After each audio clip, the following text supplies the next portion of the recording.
Paano nga ba mag-apply ng maternity benefits online or yung SSS Maternity 2? Mag-login lamang sa iyong online account sa sss.gov.ph.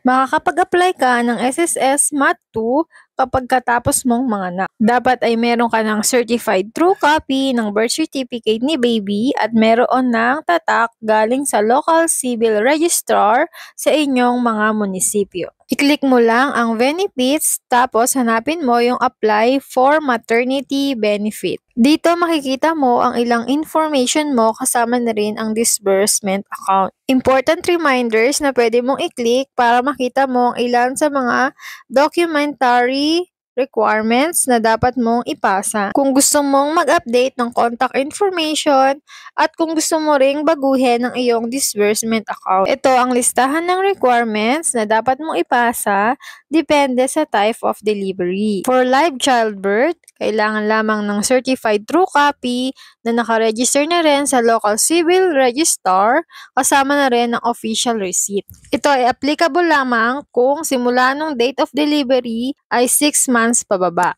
PSA naman ang ipapasa mo kasama ang official receipt kung 6 months above na simula nung pagkapanganak mo. Kung stillbirth naman or fetal death, kailangan mo magpasa ng Certificate of Fetal Death kasama na rin ang official receipt nito galing sa local civil registrar kung 6 months below. PSA din ang kailangan with official receipt kung 6 months above na from date of delivery. Para naman sa miscarriage, gaya ng ectopic pregnancy, magpasa lamang ng katibayan ng pregnancy at saka nung na-hospital ka. Para sa proof of pregnancy, pwede mong ipasa ang ultrasound, ang beta-HCG or yung early pregnancy factor na merong sign ng inyong mga physician or kung sa health center ka. Para naman sa proof ng termination ng pregnancy na merong sign ng inyong mga doktor, pwede ang pregnancy test result, ultrasound result, histopathological report,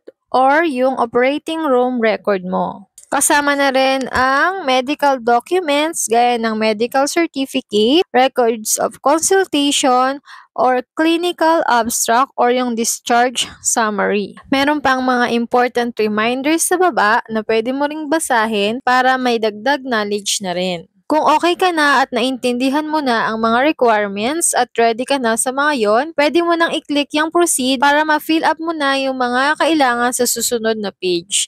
Ilagay mo lang dito kung kailan yung exact date ng delivery mo at kung pang ilan mo na yan. Kasama sa bilang dito kung miscarriage ka nung una at normal ka naman nung pangalawa, dapat number 2 na. Laging i-double check bago mo i-click yung proceed. Dito makikita mo yung mga finil-upan mo gaya ng date of delivery, number of pregnancy.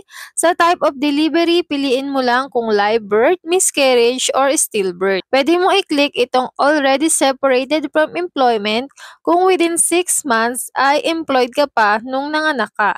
Kung matagal ka namang hindi employed or never kang in-employed, i-click mo lang yung disbursement account mo. Kung okay na, then proceed tayo. Ito na ang last part kung saan mag-a-attach ka ng requirements ng iyong proof of childbirth. Makikita mo rin dito ang estimated amount of benefit mo depende sa hulog mo within dun sa 6 months of contingency. Kaya dapat meron kang 3 months na hulog at least para meron kang makuha kay SSS. Kung employed ka naman or self-employed, pwede mong taasan sa maximum para makuha mo yung maximum din na benefit na 70,000. Click na natin yung I certify and submit.